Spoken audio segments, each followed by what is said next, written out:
Tonight, increasingly out of reach. It's definitely the trend that we're seeing, that the average first-time homebuyer's age is climbing.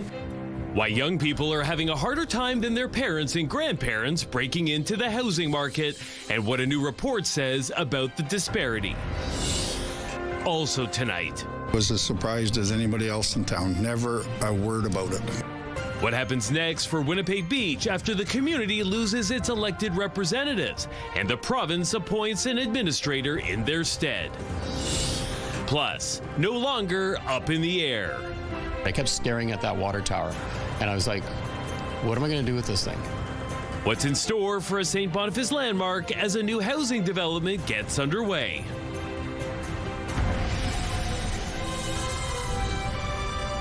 CTV News. Live from downtown Winnipeg with Marilee Caruso. Good evening. Thanks for joining us. I'm John Hendricks. Marilee is away. Younger Manitobans are living at home with their parents longer as housing prices continue to rise and the cost of living soars. A new StatsCan report finds first-time homebuyers are a lot older than previous generations. CTV's Joseph Bernacki joins us now live. So, Joseph, what does the data tell us? John, the report compares information from 1991, 2006, and 2021 census data. It finds those aged 25 to 39 are living with their parents at a rate of nearly double since 1991. StatsCan use that data to track how this is affecting home ownership rates. One Winnipeg realtor says there are a lot of factors like cost of living, but it's also low inventory that continues to drive demand. We're going to check out one of my listings on Clifton. It's 800 square feet, 2-bed, 1-bath, perfect entry-level home. For a first-time home buyer, price is king, followed by, can I even afford to finance it? Tyler Hall has worked as a Royal LePage realtor for 4 years. He's currently helping a homeowner list this house in Sargent Park. Hall says the Winnipeg real estate market is as hot as ever when it comes to new buyers. We see a low supply of homes right now, so obviously a high demand. A lot of new entry-level buyers, so we're seeing things move really quick, and people are kind of expanding their searches to different areas or even looking outside the city. Hall says homes in 2026 are flying off the market. Bidding wars and houses going over asking makes it difficult for millennials looking for a home. Sometimes if it's a really nice house, everything's been renovated inside. I've seen places go 50 to 100,000 over asking price. Case in point, he recently sold this St. Vital house for $100,000 over asking, and new data from Statistics Canada seems to support that, which is not helping first-time home buyers. The report breaks down census data from 1991, 2006, and 2021 across 8 major cities, including Winnipeg. Here, 25 to 29-year-olds living in Winnipeg with parents in 1991 to 2021 jumped from 14.5% to 31.9%. That first-time homebuyer price range that we were used to, 5 to 7 years ago, that 200 to 350K price range, that's kind of gone now. McPherson says the new range is $350,000 to $500,000.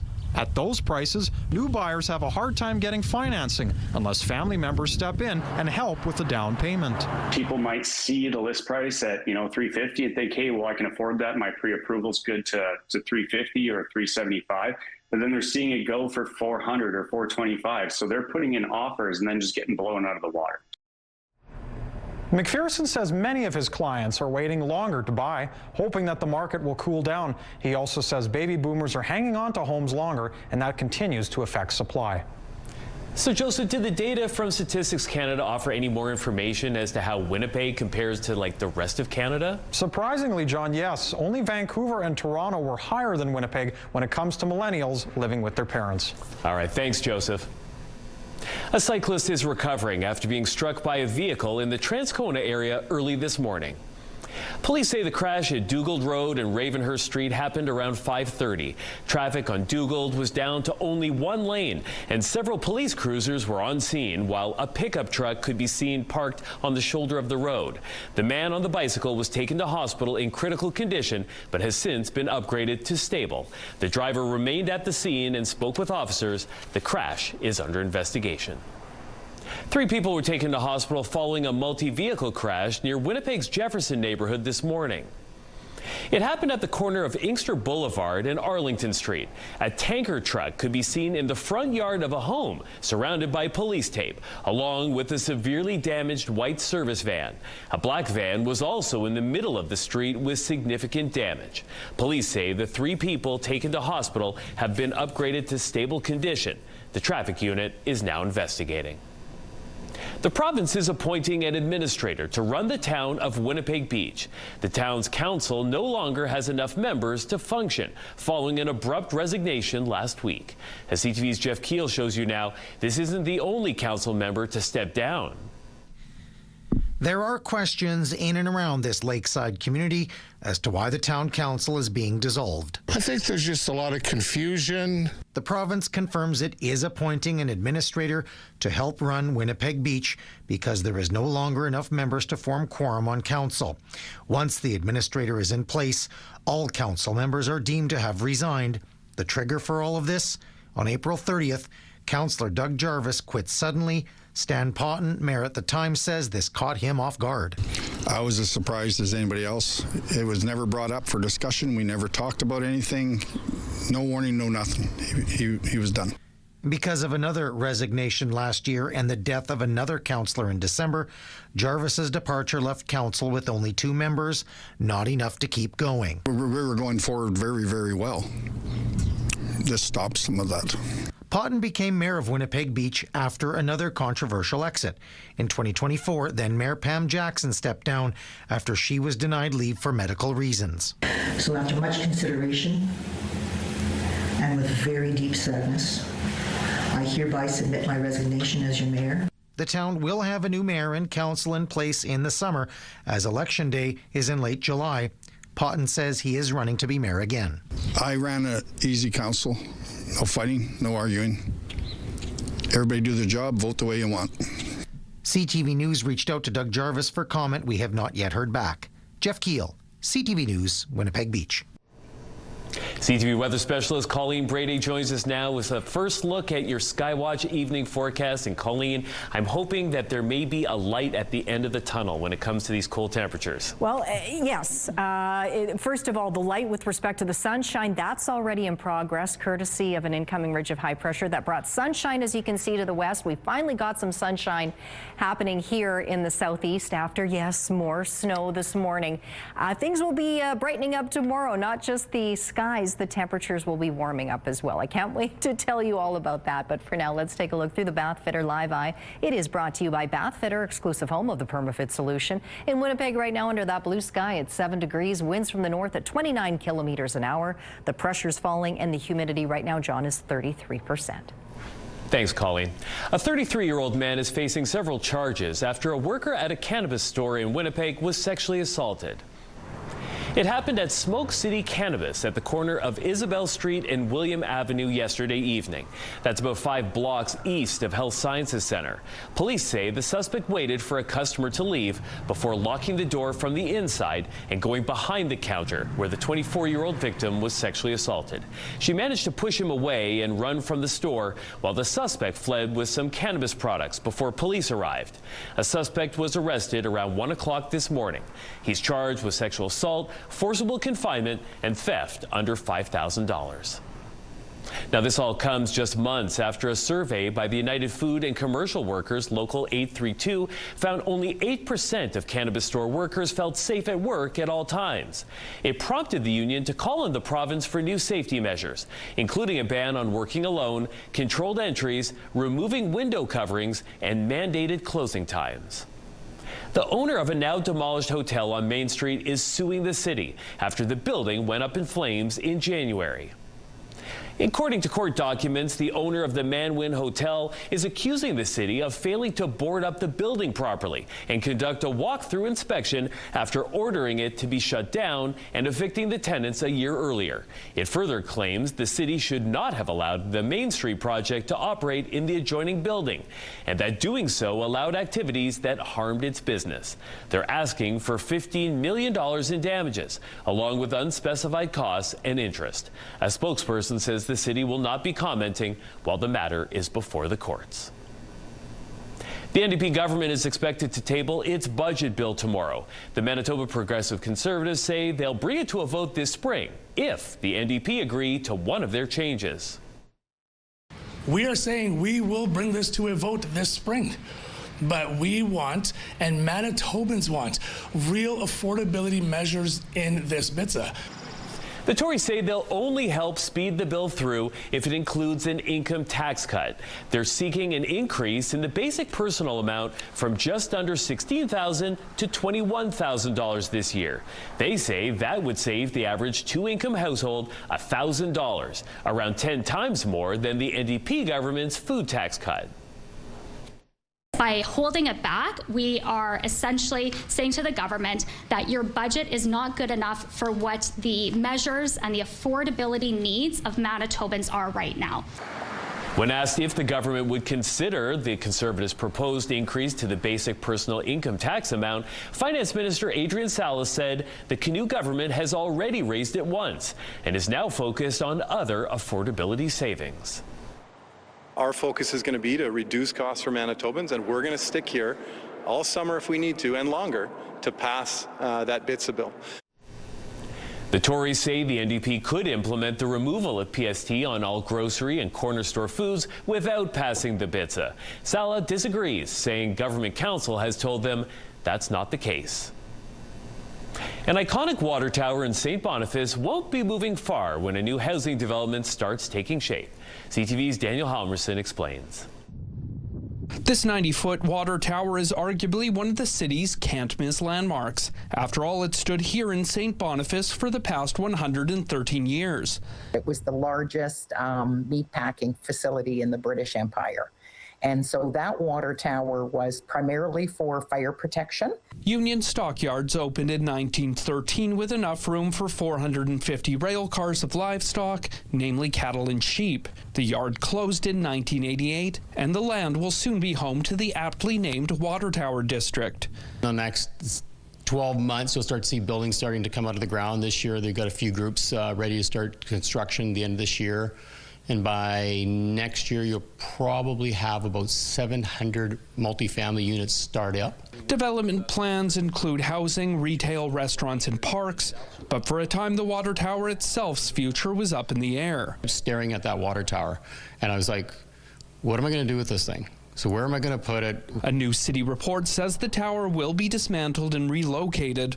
But Shindico Realty's Robert Scaletta says the structure isn't going far. We're going to put it on one of the parks and have it a feature there, light it up, restore it as much as we possibly can. Heritage Winnipeg's Cindy Tugwell says the developer's plan to save the tower is worth celebrating, especially because it doesn't have a historic designation. This is a real positive milestone for the city to show that a private developer is doing this large new development, but is respecting the history of the area. She says it will continue to serve as a reminder of St. Boniface's past and as a landmark for the people who will soon call this neighborhood home. It gives you a sense of place, it gives you a sense of identity, and I think for this new development will give it character. Daniel Halmerson, CTV News, Winnipeg. A popular video game is being used to help teach and preserve Indigenous language and culture. Carry this teaching as you continue. It's called Turtle Island Trails and is being launched by the Manitoba First Nations Education Resource Center. It's a first-of-its-kind learning experience, and it's built inside of Fortnite.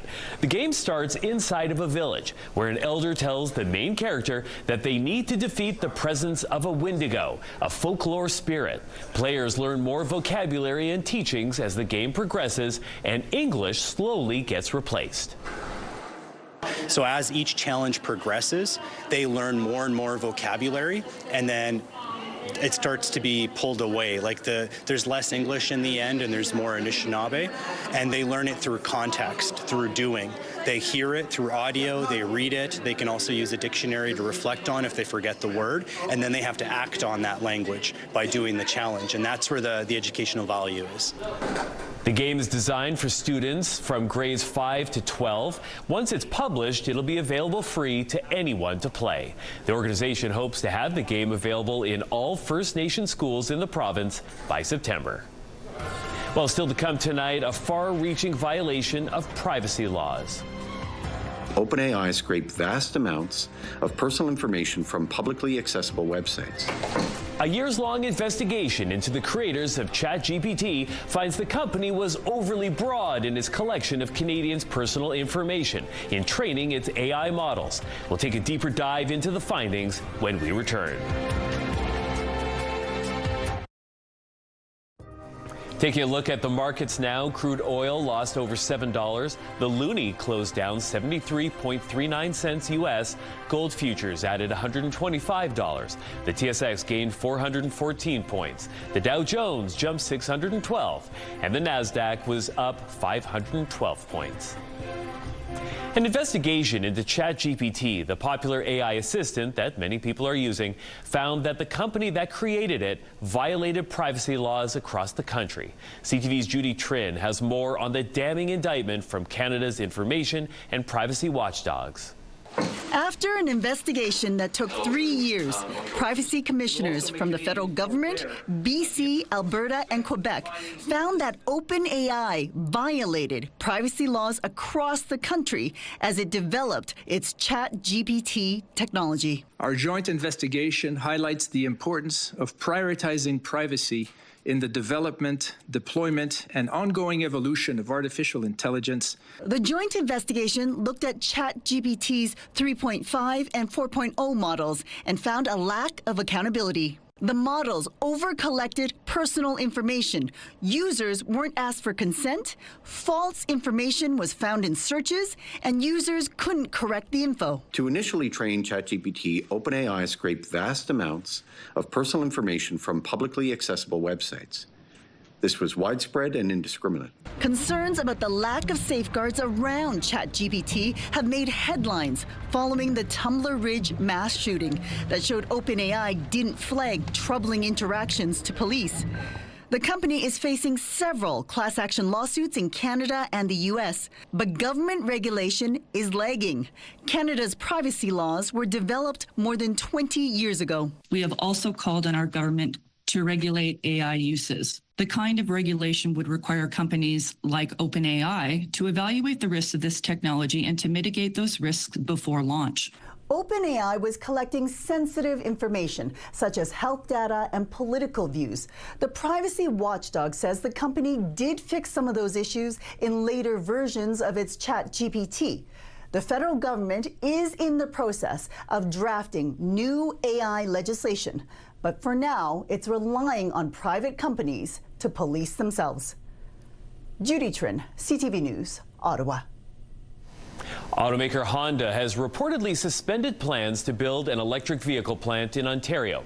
The culprit, American tariffs and slow demand. CTV's Mike Licateur shows you the pressures that may have put the project on hold. The Honda plant in Alliston, Ontario was set to add 1,000 new jobs in a $15 billion expansion. According to a report out of Asia, Honda is shelving a plan to build an EV factory in southern Ontario. In a statement to CTV News, the carmaker said the content of the article was not released by Honda, and we have nothing to report at this time. The federal finance minister remains confident the plan isn't dead. The word that they used was to put that on hold, so we'll see what the future is ahead. The Conservative leader contends the Prime Minister's auto strategy is to blame for the plan not moving forward. He claims that we're going to replace 83% of our automotive sales to the U.S. by making electric vehicles that people don't want to buy. Mark Carney says the problem is the trade war with the U.S. Obviously, there's challenges with the U.S. tariffs, unjustified tariffs in the auto sector. We continue to work with companies in the sector. In February, the Japanese ambassador to Canada told CTV News expansion in this country is directly linked to the ability to export to the U.S. Private companies, that means they have to calculate to increase profit. So CUSMA is a very important part of the calculation. Some in the auto industry blame the Trump administration for removing EV incentives and mandates in the U.S. This is really about the Americans hollowing out the EV market and Honda having planned to serve that huge market from here. Flavio Volpe points out Honda isn't leaving Ontario. The company just isn't expanding. But even that isn't good news for the Canadian auto industry. Mike Lecouture, CTV News, Ottawa. It is the largest aircraft order in the history of this country. Airbus Canada is selling 150 A220 jets to AirAsia. Canada is once again building big at home and creating reliable partnerships abroad, including very much with ASEAN. So Tony, thank you. Thank you for the trust you're placing in Canadian workers, in Quebec, in Mirabel. You're choosing the best at exactly the right time. The 160-seat narrow-body planes are built north of Montreal. Airbus says the contract with the budget Malaysian airline is its biggest ever single firm order for the A220. Airbus is trying to ramp up production of the aircraft so it can break even on a money-losing program it essentially took for free from Bombardier in 2018. The White House believes it is getting closer to a deal with Iran to end the war. According to reports, it's all in a one-page memorandum that includes a moratorium on Iranian uranium enrichment, a lifting of U.S. sanctions, and the opening of the Strait of Hormuz. The president says Iran wants to make a deal. We'll see whether or not they can make a deal that's satisfactory to us. We have it very much under control. The blockade is unbelievable. The Navy's been incredible. The job they did, it's like a wall of steel. Nobody goes through. Trump also says the U.S. would get enriched uranium from Iran. It's believed Iran has more than 400 kilograms of highly enriched uranium, enough to make 10 atomic bombs. 3 passengers were airlifted off a cruise ship today to the Netherlands for medical treatment. The cruise ship has been hit hard by a hantavirus outbreak that's already killed 3 people, and there is now an 8th suspected case. Rena Roy has an update. Today, medical teams evacuating 3 patients from this cruise ship in Cape Verde after a suspected hantavirus outbreak. The rescue boat crew off the coast of Africa in full protective gear, the patients loaded onto ambulances and then put onto an air ambulance for specialized treatment in the Netherlands. Swiss authorities confirming a new case this morning, bringing the total number of suspected cases to 8. 3 of those people died. Health officials suspect a rare strain that may spread person to person. We do believe that there may be some human-to-human transmission that's happening among the really close contacts, the husband and wife, people who've shared cabins. The first victims, a Dutch couple. The World Health Organization says they were likely infected before boarding the ship in Argentina, where the rare Andes strain was discovered. Hantavirus is usually spread through exposure to rodents. Workers now disinfecting cabins as a precaution as they race to contain the spread. Spanish officials saying all passengers remaining on board are asymptomatic. This influencer sharing what life is like on the ship with passengers quarantined at sea. Speaking in Arabic, telling his followers most people on the ship have responded to the issue very calmly. 17 Americans are among the nearly 150 on board. We hear you, we know that you are scared, and we're trying to make sure that the ship has as much information as they can. The ship is now headed for the Canary Islands, where passengers and crew will be examined and treated, and when they're cleared, they'll be able to go home. Rena Roy, ABC News, New York. To South Korea now, where the country has witnessed its first humanoid robot ordained as a Buddhist monk.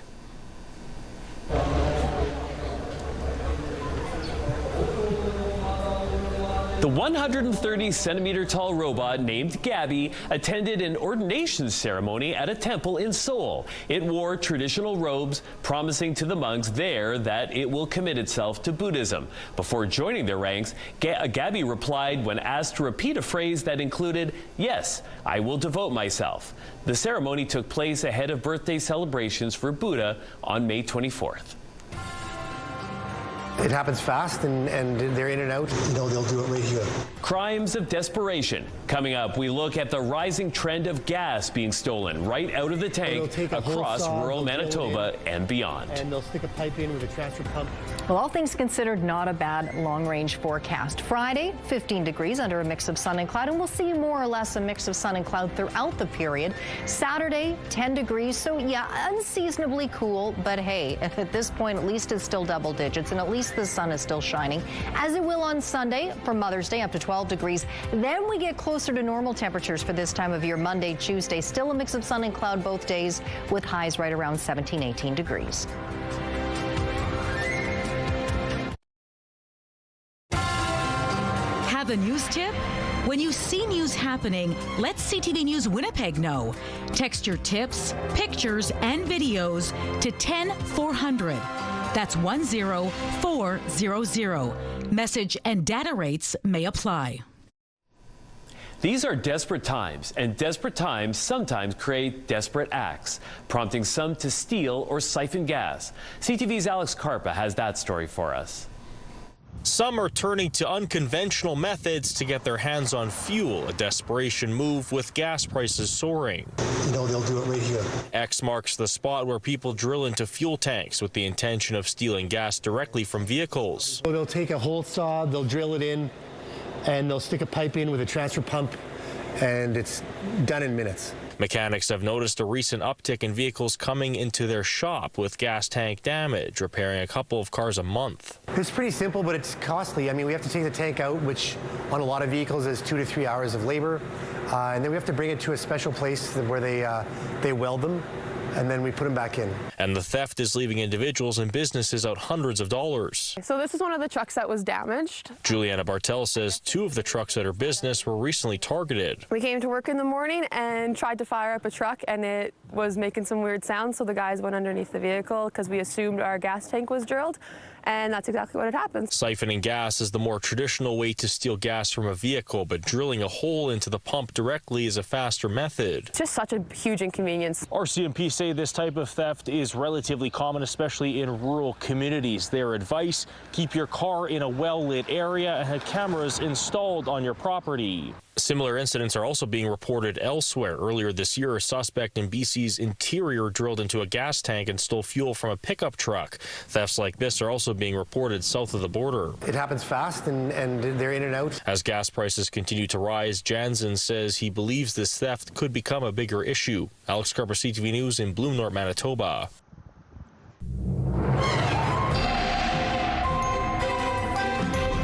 CTV Skywatch weather brought to you by South Beach Casino and Resort. Visit southbeachcasino.ca. CTV weather specialist Colleen Brady back with your complete Skywatch weather forecast. And Colleen, I have to say, I still find it hard to believe that we had snow this morning. It's May. I know. Not completely unheard of to have snow in May in southern Manitoba. Here in Winnipeg, really going back to about 2017, we've had snow maybe half the time in May and half the time not. But I'll tell you what, a year ago, on the 13th of May, it reached 37 degrees in Winnipeg. Fast forward 4 more days to the 17th, and wouldn't you know it if we had more snow that fell. So not entirely unheard of, but certainly unwelcomed by a lot of folks, although of course we do need the precipitation. We need that moisture, but I know some folks are getting a little tired of it and want to get on with spring. Well, looks like we'll start to get things back on track starting tomorrow. Even actually now, we've had that ridge of high pressure I was talking about earlier, John, bringing in the sunshine first to western parts of the province right up into the north. And now we've got that curtain peeling back, if you will, peeling back the cloud, that ridge of high pressure, pushing it out of the way, revealing the sunshine here for Winnipeg in the southeast. A little cloudier, though, to the east of the city and into northwestern Ontario, where showers or flurries are possible this evening. But it is still a little cool, sure. In Kenora, it is 0, so that's certainly chilly for this time of year, as is 7 here in Winnipeg. 10 in Brandon right now. Dauphin, it is 7 degrees in the north.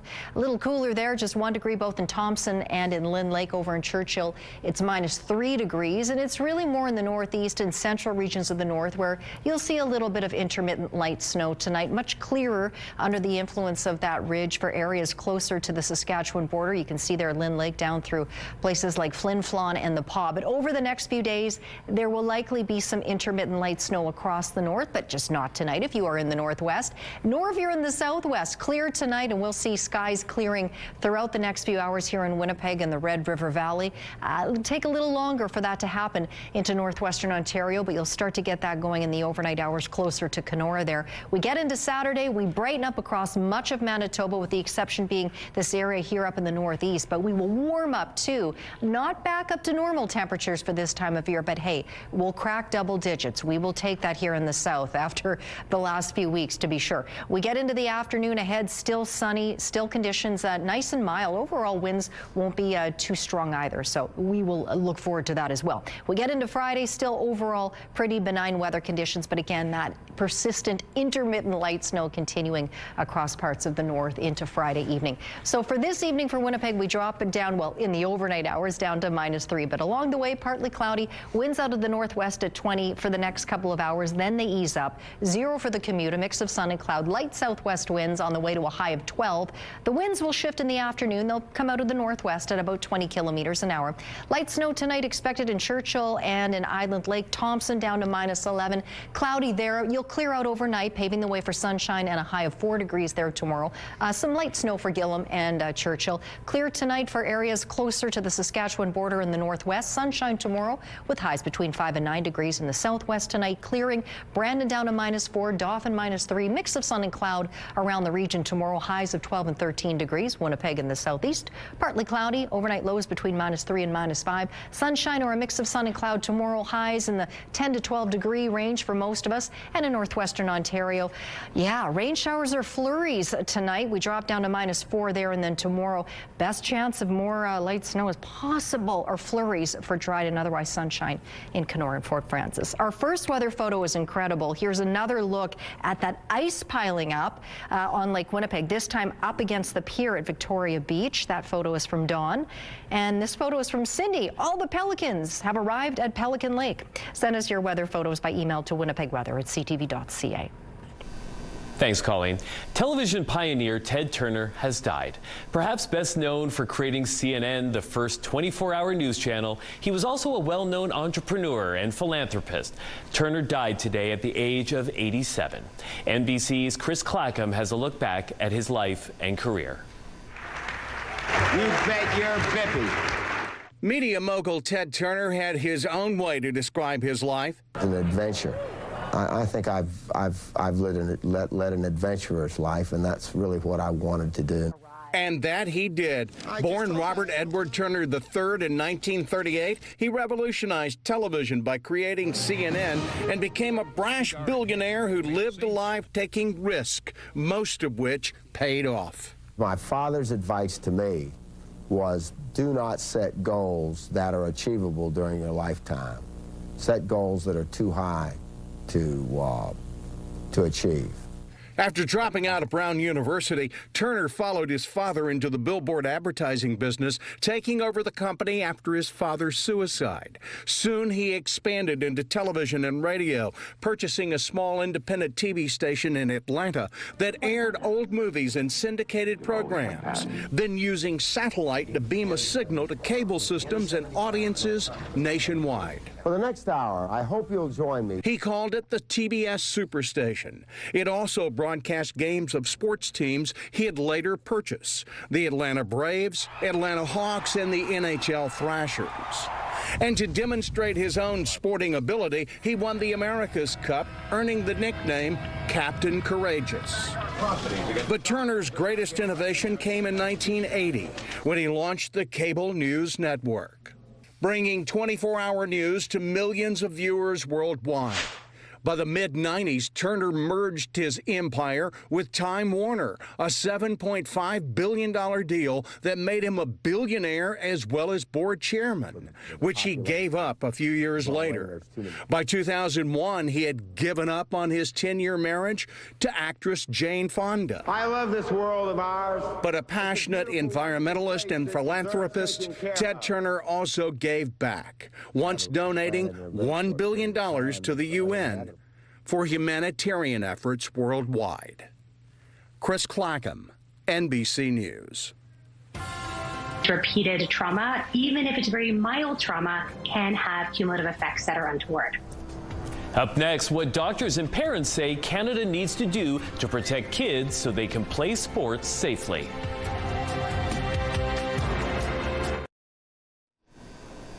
No parent wants to see their kids injured, especially when it could have been prevented. A new survey is highlighting the growing concern when it comes to head injuries in youth sports. CTV's Scott Hurst has more. Canadian families are demanding more action when it comes to protecting kids participating in youth sports. So many families understand the benefits that can come from kids taking part in sports and being active, but a lot more attention is being focused on the potential downfalls at all levels of participation, including in professional sports. However, a new survey for the Concussion Legacy Foundation of Canada is highlighting how much more needs to be done. 93% of those surveyed are demanding more action to protect children from preventable brain injuries, while 89% are worried about the long-term effects, and 75% believe Canada is even falling behind some other countries in preventing brain injuries in youth sports. It's not just about the size or the weight of a child, but about the fact that they are young, and repeated trauma, even if it's very mild trauma, can have cumulative effects that are untoward.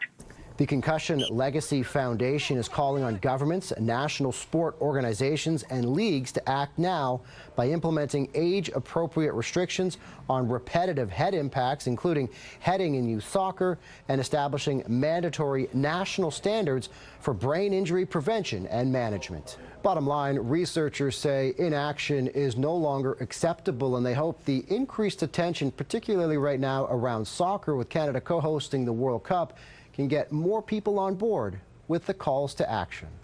Scott Hurst, CTV News, Toronto.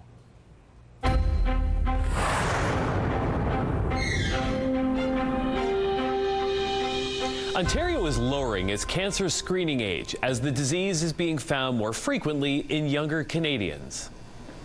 And so, what happens is that we're seeing a growing number of cases being diagnosed too late, simply because people are not qualifying for routine screening yet. So starting at 45 helps to close that gap. And earlier screening matters because colorectal cancer often develops silently, meaning that symptoms don't show up in the early stages. The cancer screening age is being lowered from 50 to 45 years old. There is growing evidence that people under 50 are more than twice as likely to be diagnosed with the disease than previous generations. The change will take effect on July 1st. Lung cancer is the #1 cause of cancer death in both Canada and the U.S. But a new artificial intelligence tool is changing how doctors spot who's at risk even before the cancer appears on a scan. Half of people diagnosed with lung cancer in the U.S. every year would not have met the criteria for screening. Doctors at Mass General Brigham Cancer Institute are working to close that gap. Working with engineers at MIT, they developed an AI tool called Sybil. It can analyze a single CT scan and generate a risk score, predicting the likelihood of a person developing lung cancer over any period up to 6 years. In 2023, its developers reported Sybil was between 86 and 94% accurate in telling which patients were at high or low risk of developing cancer. Sybil works through pattern recognition, trained on tens of thousands of scans to find biological signals that are invisible to the human eye. What Sybil is doing is something that the radiologist can't do, which is try and predict what's going to happen a year from now, 2 years from now, that may not be on the image today. Lung Cancer Canada says nearly 33,000 Canadians are expected to be diagnosed with lung cancer this year, and more than 19,000 people will die from the disease. Online connections don't seem to offer the same benefits as maintaining friendships in the real world. In fact, a study published today in Public Health Reports suggests using social media may even be making people lonelier. It found adults with a greater percentage of social media connections whom they'd never met in person were lonelier, and connecting with friends on social media did not make people less lonely. Researchers surveyed more than 1,500 U.S. adults between the ages of 30 and 70 for their study. Experts say the results speak for themselves. People need offline friendships. They recommend joining a book club, going to members-only events at museums, fitness or arts classes, or perhaps volunteering. Medical Watch is brought to you by Manukin Koster Denture Clinic. And so she really enjoys telling those stories on paper. Stories from the Arctic, how a new exhibition is sharing Inuit storytelling and cultural traditions through art. All the creative details coming up after the break.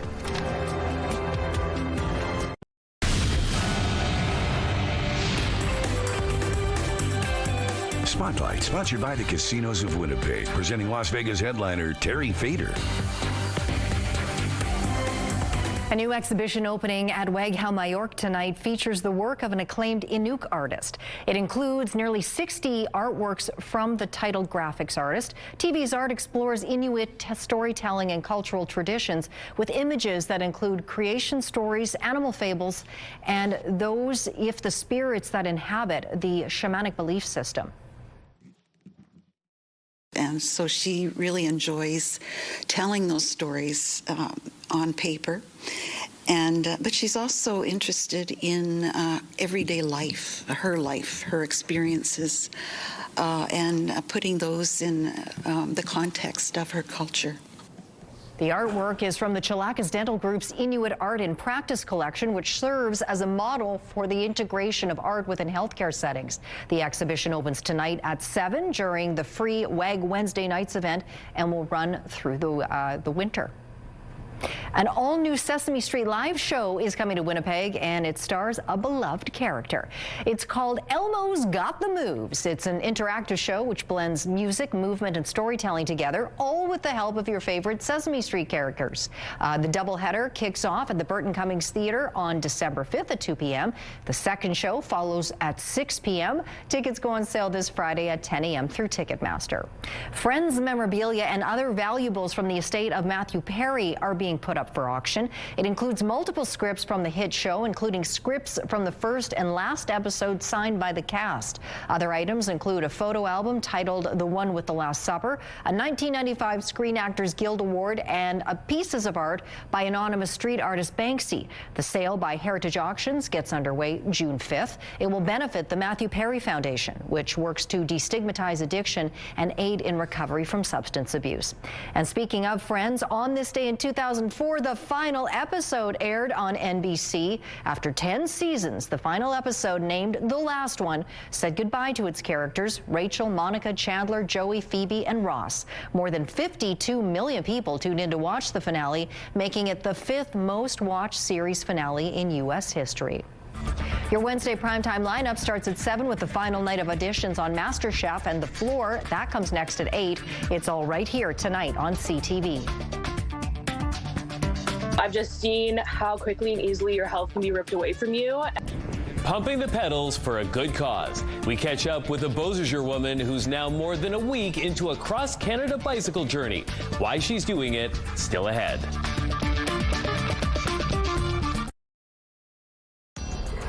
Women's clothing provided by RW & Company. Salon services provided by Essentique Spa Salon. Well, the sun's out, that's something, but yeah, it is just 7 degrees. Winds from the north at 29 kilometers an hour and 7 degrees, the highest temperature of the day. On this day a year ago, we reached 17.8, very close to the normal high of 18. The record 32.1 degrees set on this day back in 1992. Tonight, down to -3 we go, partly cloudy. 12 tomorrow afternoon. Mostly sunny, up to 15 on Friday, a mix of sun and cloud. 10 on Saturday, sure, but the sun is still shining. 12 for Mother's Day on Sunday, under a mix of sun and cloud. 17, 18 degrees next week. Thanks, Colleen. She calls it the journey of a lifetime. A Beausejour woman is now 10 days into a cross-country bicycle journey. It's all in an effort to raise money for the Canadian Cancer Society.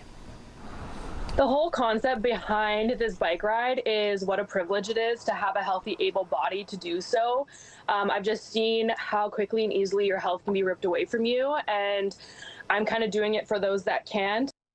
That's Maddie Kennedy, who began her trek at Peggy's Cove in Nova Scotia and is currently near Trois-Rivières, Quebec. And the trip hasn't been without its difficulties. She says she's already dealt with a flat tire on her bicycle and the RV that her dad is driving. Plus, she was facing serious headwinds across Quebec. But she says the outpouring of support has been more than she expected, getting messages through social media or people pulling over in their vehicles to donate money and share their stories about how cancer has affected their lives.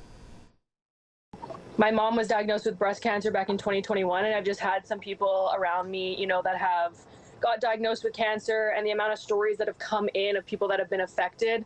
I just think it's such a privilege to be able to move my body and do this. And I think our health is something that we often take for granted, and we don't realize what we have until it's taken away from us.